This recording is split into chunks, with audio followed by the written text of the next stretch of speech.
क्या आप जानते हैं कि आपकी जिंदगी में सबसे ज्यादा असर डालने वाली चीज है आपका संवाद?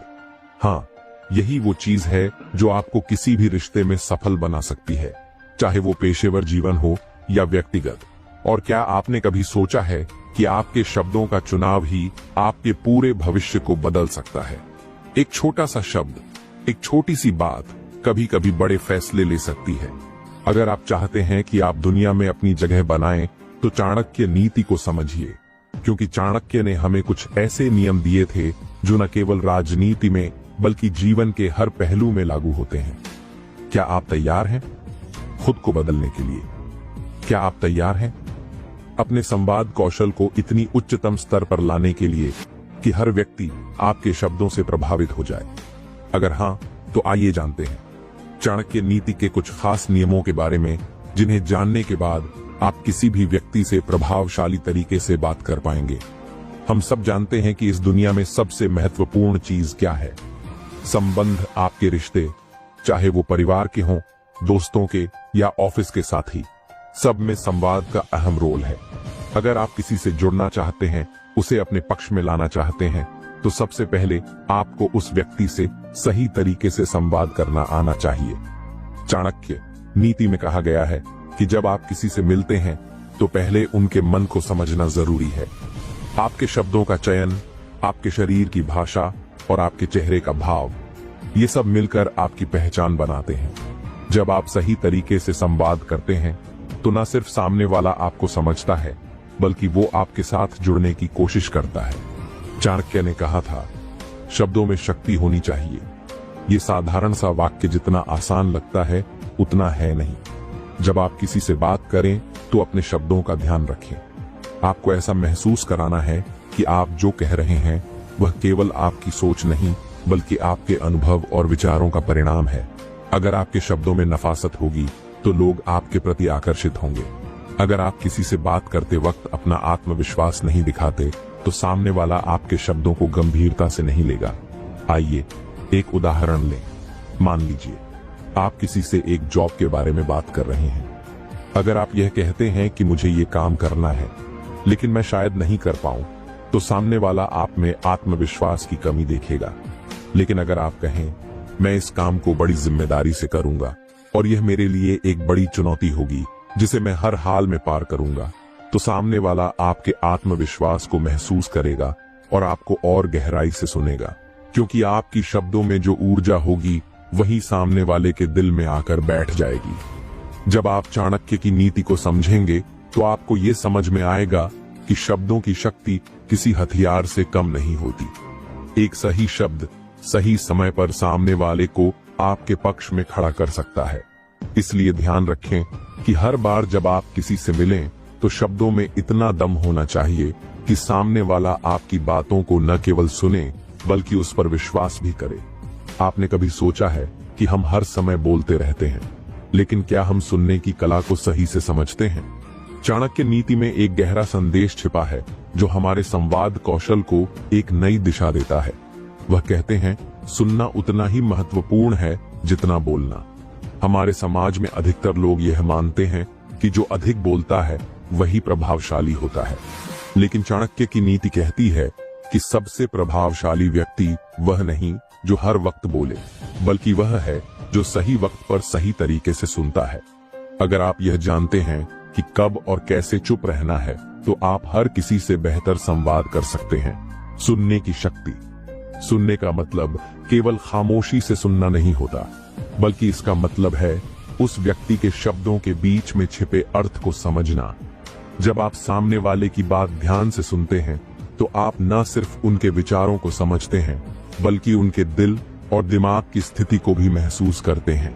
और यही वह पहलू है जो आपके संवाद को प्रभावशाली बनाता है।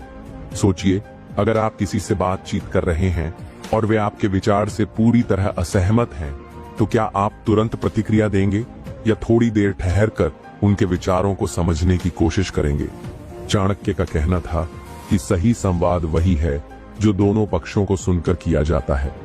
जब आप सामने वाले को पूरी तरह से सुनते हैं, तो उसे महसूस होता है कि आप उसकी बातों को अहमियत दे रहे हैं, और यही सम्मान आपके रिश्ते को मजबूत बनाता है। सुनने की क्षमता केवल शब्दों तक सीमित नहीं होती, बल्कि यह भावना और मंशा को समझने में भी है। यदि कोई व्यक्ति आपको अपने दुख की बात बता रहा है, तो आप अगर केवल शब्दों पर ध्यान देंगे और उनसे भावनाओं को न समझेंगे, तो आपकी प्रतिक्रिया में कमी रह जाएगी। चाणक्य का यह कहना था कि सबसे बेहतरीन संवाद वही है जिसमें आप केवल सुनते नहीं हैं, बल्कि सामने वाले के दिल और मस्तिष्क को भी समझते हैं। इसका एक उदाहरण लें। मान लीजिए कि कोई आपके साथ अपने जीवन के कठिन समय के बारे में बात कर रहा है।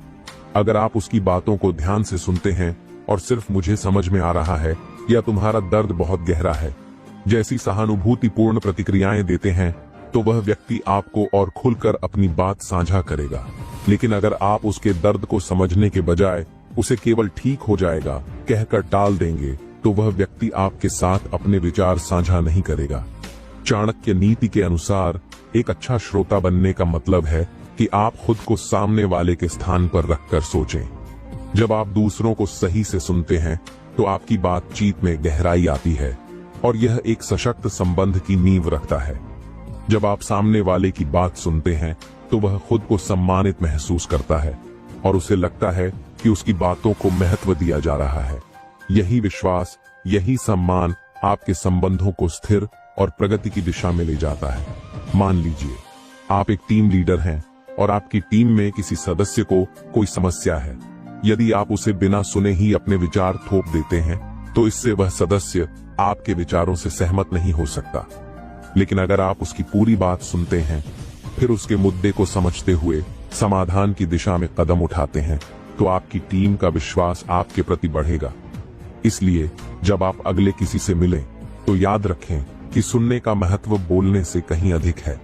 जब आप सही तरीके से सुनते हैं, तो आपको सामने वाले के विचारों को पूरी तरह से समझने का मौका मिलता है, और इसका मतलब यह है कि आप अपनी प्रतिक्रिया भी सही समय और तरीके से देंगे। हम अक्सर सोचते हैं कि जब भी किसी से मिलें, तो हमें कुछ न कुछ बोलते रहना चाहिए, ताकि सामने वाला यह न समझे कि हम कुछ छिपा रहे हैं या हमारे पास कहने के लिए कुछ नहीं है। लेकिन चाणक्य नीति कहती है, चुप रहना भी एक कला है। जब आप चुप रहते हैं, तो आपकी चुप्पी में भी गहरी ताकत हो सकती है, और यही कला आपको दूसरों से अलग बना सकती है। आप सोच रहे होंगे कि चुप रहने से कैसे संवाद बेहतर हो सकता है।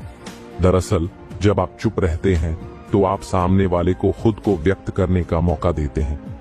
चाणक्य कहते थे कि कभी कभी सबसे प्रभावशाली व्यक्ति वही होता है जो न बोलकर बस शांत रहकर स्थिति को समझता है। जब आप चुप रहते हैं, तो आपका ध्यान पूरी तरह से सामने वाले की बातों पर होता है और आप उसे बिना किसी बाधा के पूरा व्यक्त करने का अवसर देते हैं। चुप रहकर आप स्थिति को बेहतर तरीके से समझ सकते हैं। यह जरूरी नहीं कि हर समय कुछ न कुछ बोलते रहें। कभी कभी एक खामोशी ही पूरी बात कह देती है। जब आप अपनी चुप्पी से सामने वाले को यह एहसास दिलाते हैं कि आप उसकी बात को पूरी तरह समझ रहे हैं, तो वह व्यक्ति आपको और अधिक सम्मान देता है और आपकी बातों को ध्यान से सुनता है। चाणक्य का यह कहना था कि संवाद केवल शब्दों के माध्यम से नहीं होता, बल्कि आपकी चुप्पी भी बहुत कुछ कह देती है। एक उदाहरण लेते हैं। मान लीजिए आप किसी मीटिंग में हैं और आपके सामने कोई व्यक्ति अपनी बात रख रहा है।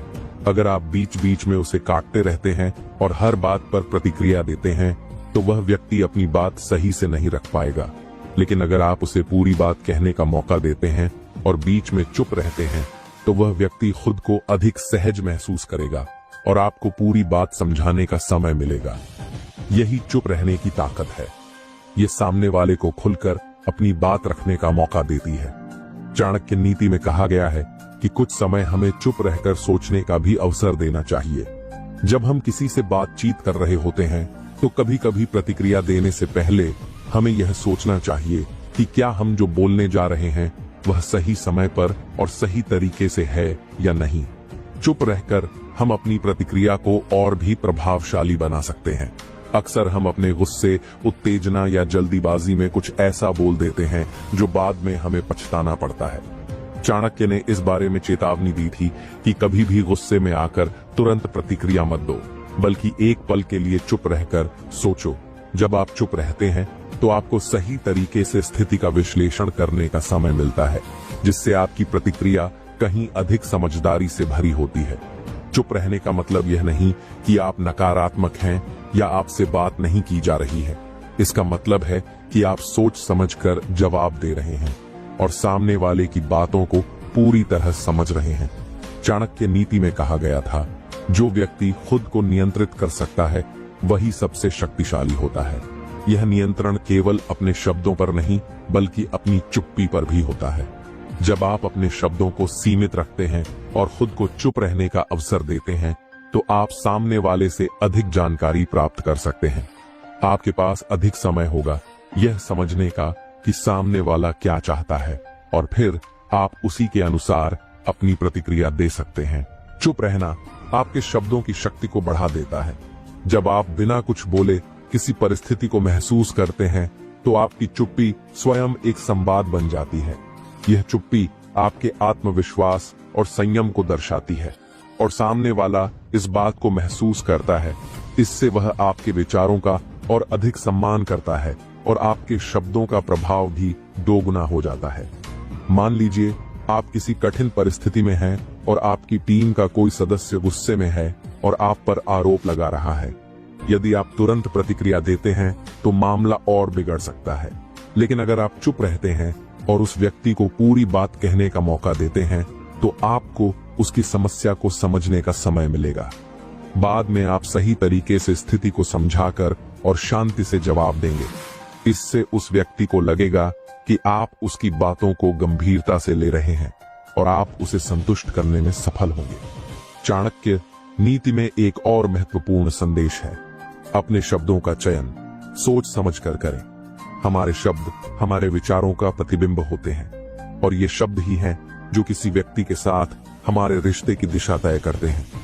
कभी कभी एक छोटी सी बात, एक गलत शब्द पूरी स्थिति को बिगाड़ सकता है, और कभी एक सही शब्द किसी मुश्किल को आसान बना सकता है। क्या आपने कभी महसूस किया है कि जब आप कुछ बोलते हैं तो सामने वाला आपकी बातों से कितनी आसानी से प्रभावित हो जाता है?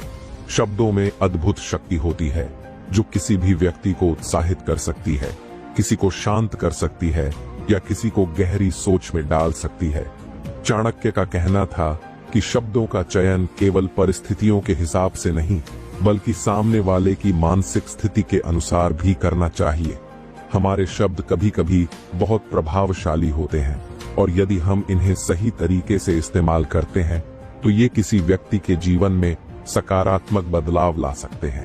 चाणक्य ने हमें यह सिखाया कि शब्दों का प्रयोग सोच समझकर और जरूरत के हिसाब से करना चाहिए। गलत शब्द, सही समय पर इस्तेमाल नहीं किए गए शब्द सब कुछ बिगाड़ सकते हैं। जब आप किसी से बात करते हैं तो यह जरूरी है कि आप उसके मनोबल और भावनाओं को समझते हुए शब्दों का चयन करें। उदाहरण के तौर पर, यदि किसी व्यक्ति ने कठिन समय में आपकी मदद की है तो उसकी मदद के लिए धन्यवाद कहना बहुत महत्वपूर्ण होता है, लेकिन इसे कहते वक्त शब्दों में पूरी ईमानदारी और सम्मान होना चाहिए। अगर आप धन्यवाद में भी हल्के शब्दों का इस्तेमाल करेंगे तो इसका मतलब सामने वाला व्यक्ति आपके लिए ज्यादा मायने नहीं रखता। चाणक्य का यही कहना था कि शब्दों का चयन न केवल परिस्थितियों के आधार पर बल्कि सामने वाले की स्थिति और भावना को समझकर करना चाहिए। अगर आप किसी से नाराज हैं तो गुस्से में कुछ भी बोलने से पहले रुकिए। कभी कभी चुप रहना ही सबसे अच्छा तरीका होता है, लेकिन अगर बोलना जरूरी हो तो उन शब्दों का चयन करें जो न केवल सही हों बल्कि सामने वाले को नुकसान भी न पहुंचाएं। कभी आपने महसूस किया है कि जब आप सकारात्मक शब्दों का इस्तेमाल करते हैं तो सामने वाला कितना ज्यादा प्रभावित होता है? उदाहरण के तौर पर, यदि आप किसी व्यक्ति की मेहनत की तारीफ करते हैं तो वह व्यक्ति और भी अधिक प्रेरित होता है। वहीं यदि आप किसी की गलती पर उसे डांटने के बजाय उसे सुधारने के लिए सकारात्मक तरीके से सुझाव देते हैं तो उसका आत्मविश्वास बढ़ता है। चाणक्य नीति में कहा गया था, जो शब्द अच्छे होते हैं वे दिलों को जोड़ने का काम करते हैं। यदि आप अपने शब्दों से किसी का मनोबल बढ़ाते हैं तो वह आपके प्रति आस्थावान हो जाता है और आपका संबंध भी मजबूत होता है। इसलिए शब्दों का चयन करने में न केवल तात्कालिक प्रतिक्रिया बल्कि दीर्घकालिक प्रभाव को भी ध्यान में रखें। आपने कभी महसूस किया है कि गुस्से में बोले गए शब्द कितना नुकसान कर सकते हैं। यह सच है कि हमारे शब्दों से हम अपने आसपास के माहौल को बदल सकते हैं। अगर हम गलत समय पर गलत शब्दों का प्रयोग करते हैं तो इसका असर न सिर्फ उस व्यक्ति पर बल्कि हमारे रिश्तों पर भी पड़ सकता है। चाणक्य ने कहा था, गुस्से में बोलने से पहले सोचें, क्योंकि एक बार शब्द निकल गए तो उन्हें वापस नहीं लिया जा सकता। याद रखें, हर बात को तुरंत न कहें, खासकर जब आप गुस्से में हों। शब्दों का नियंत्रण आपकी समझदारी और परिपक्वता का संकेत देता है। जब आप शांत रहते हैं और सोच समझकर बोलते हैं तो आप खुद को एक सशक्त और प्रभावशाली व्यक्ति के रूप में प्रस्तुत करते हैं। मान लीजिए आप अपने ऑफिस के सहयोगी से किसी मुद्दे पर असहमत हैं। अगर आप तुरंत गुस्से में आकर कोई कठोर शब्द कह देते हैं तो यह स्थिति को और भी जटिल बना सकता है।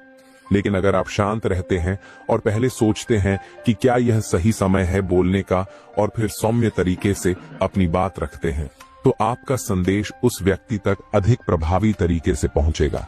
चाणक्य का यह संदेश है कि शब्दों का प्रभाव और प्रभावी संवाद एक कला है जिसे हमें समझने की जरूरत है। इसलिए सोच समझकर और सही शब्दों का चयन करना न केवल किसी संवाद को बेहतर बनाता है बल्कि यह हमारे आत्मविश्वास और हमारे रिश्तों को भी मजबूत करता है।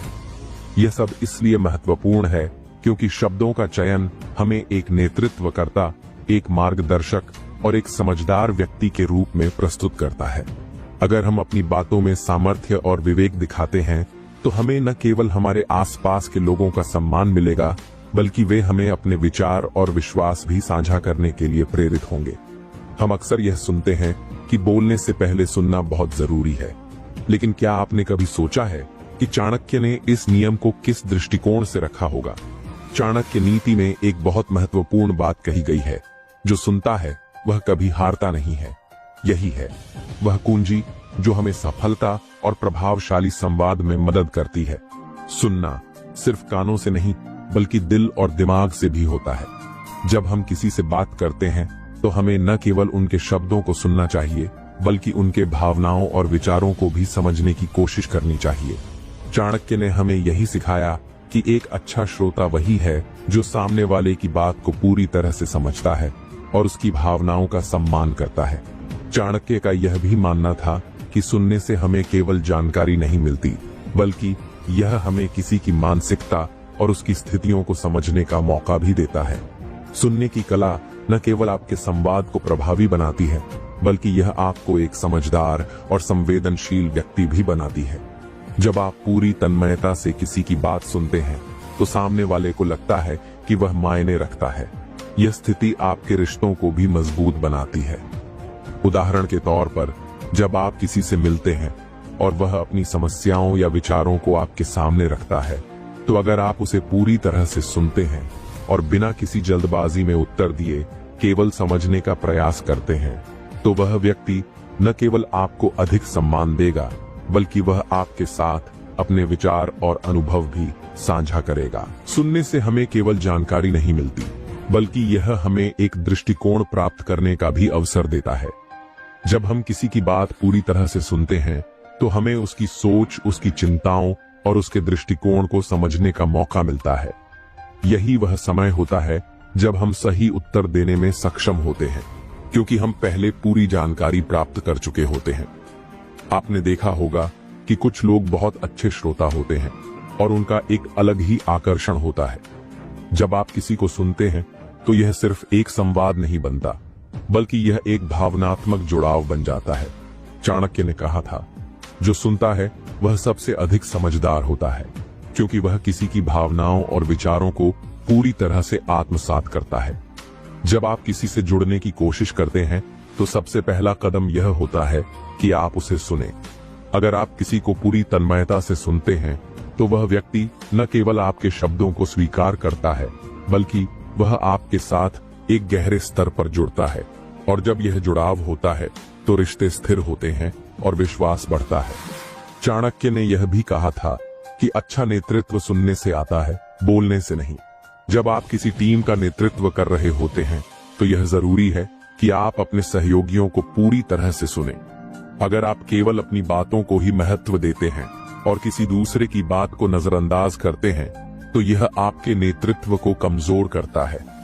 सुनने से आप यह समझ सकते हैं कि आपकी टीम के सदस्य क्या सोच रहे हैं, क्या उनकी समस्याएं हैं और वे किन बातों से प्रेरित होते हैं। यही जानकारी आपको सही निर्णय लेने में मदद करती है।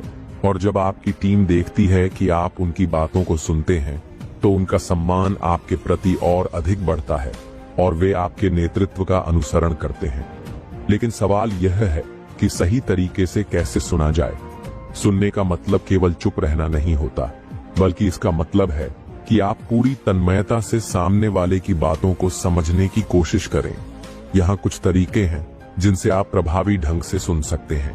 जब आप किसी से बात करने जा रहे हों तो खुद को मानसिक रूप से तैयार करें कि आपको क्या सुनना है।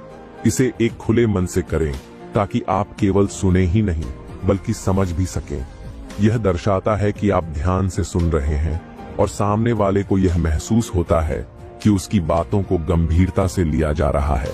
जब आप किसी की बात सुनते हैं तो उसके बाद कुछ सवाल पूछें। यह दर्शाता है कि आप पूरी तरह से समझने की कोशिश कर रहे हैं। केवल शब्दों को न समझें बल्कि उनकी भावनाओं को भी महसूस करें। यह आपकी प्रतिक्रिया को और भी अधिक संवेदनशील बनाता है। आपने यह सुना होगा कि अगर आप सही तरीके से सुनते हैं तो आप सही जवाब देंगे। सही सुनने से आप न केवल जानकारी प्राप्त करते हैं बल्कि आप यह भी समझ पाते हैं कि सामने वाला व्यक्ति क्या महसूस कर रहा है। चाणक्य का यही कहना था कि जब हम पूरी तरह से सुनते हैं तो हम सही दिशा में सोच सकते हैं, सही निर्णय ले सकते हैं और सही तरीके से प्रतिक्रिया दे सकते हैं। आपने अक्सर सुना होगा कि हम जो कहते हैं वह उतना महत्वपूर्ण नहीं होता जितना हम कैसे कहते हैं।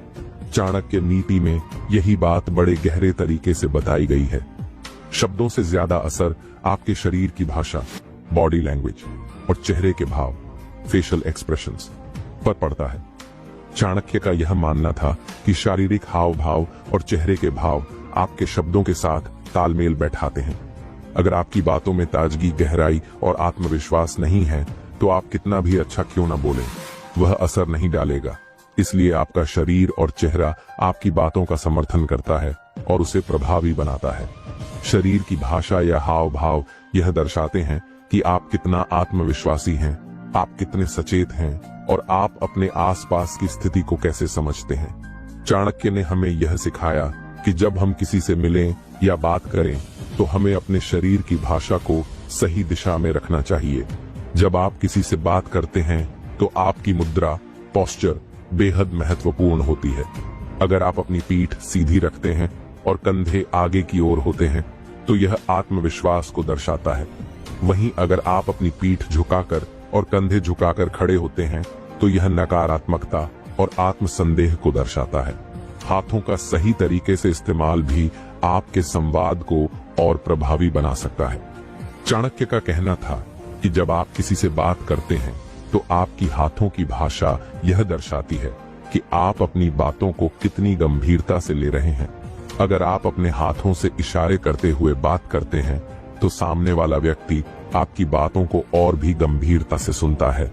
लेकिन अगर आप हाथों का प्रयोग न करें या अपनी बाहों को मोड़कर बैठे रहें तो यह एक प्रकार से दूरी का एहसास कराता है। जब आप किसी से मिलते हैं तो आंखों का संपर्क बनाए रखना बहुत जरूरी है।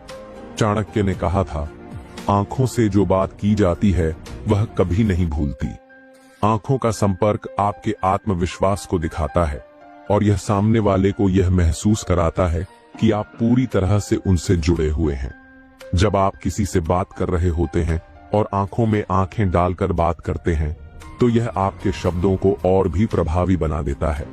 चेहरे के भाव आपके विचारों और भावनाओं को सबसे पहले प्रकट करते हैं। चाणक्य नीति में कहा गया है, चेहरे के भाव से सामने वाला व्यक्ति आपकी आंतरिक स्थिति का अनुमान लगा लेता है। जब आप किसी से मिलते हैं तो आपके चेहरे के भाव आपके मन की स्थिति और आपकी भावनाओं को प्रकट करते हैं। मुस्कान सबसे शक्तिशाली चेहरा भाव है। जब आप मुस्कुराते हैं तो यह सामने वाले को यह संदेश देता है कि आप सहज और खुले हैं। यह उसे आरामदायक महसूस कराता है और आपके साथ बातचीत को और भी सहज बना देता है। चाणक्य के अनुसार मुस्कान एक ऐसा हथियार है जो किसी को भी आपके प्रति आकर्षित कर सकता है, क्योंकि यह विश्वास और मित्रता का प्रतीक है। जब आप अपने चेहरे पर सकारात्मक भावनाएं दिखाते हैं, जैसे आशा, उत्साह और सकारात्मकता, तो यह सामने वाले को यह विश्वास दिलाता है कि आप इस संवाद में पूरी तरह से शामिल हैं। यह उत्साह और ऊर्जा पैदा करता है, जिससे आपके शब्दों का प्रभाव और भी बढ़ जाता है। चाणक्य का यह भी मानना था कि नकारात्मक भावनाओं जैसे गुस्सा, क्रोध या हताशा को चेहरे पर प्रकट नहीं करना चाहिए। अगर आप गुस्से में हैं, तो आपकी मांसपेशियां तनी हुई होती हैं और चेहरे के भाव कठोर होते हैं। यह आपके संवाद को न केवल अप्रभावी बनाता है, बल्कि सामने वाले को भी असहज कर देता है। इसलिए हमेशा चेहरे पर संतुलन और शांति बनाए रखें। जब आप सामने वाले से बात करें, तो खुद को विश्वास दिलाएं कि आप जो कह रहे हैं वह महत्वपूर्ण है। अपनी पीठ सीधी रखें और कंधे खुला रखें। इससे न केवल आपका आत्मविश्वास बढ़ेगा, बल्कि सामने वाला व्यक्ति भी आपको उसी नजर से देखेगा। अपनी बातचीत के दौरान उन भावनाओं को व्यक्त करें जो आपके शब्दों से मेल खाती हैं। अगर आप किसी को सराह रहे हैं, तो आपकी आंखों और चेहरे पर प्रसन्नता और खुशी होनी चाहिए। अगर आप किसी विषय पर गंभीर हो रहे हैं, तो आपके चेहरे का भाव भी उस गंभीरता को दिखाएगा। आपके चेहरे के भाव यह दिखाते हैं कि आप कितनी तन्मयता से सामने वाले की बातों को सुन रहे हैं। जब आप पूरी तरह से ध्यान से सुनते हैं और प्रतिक्रिया देते हैं, तो यह आपके चेहरे के भाव में भी दिखता है।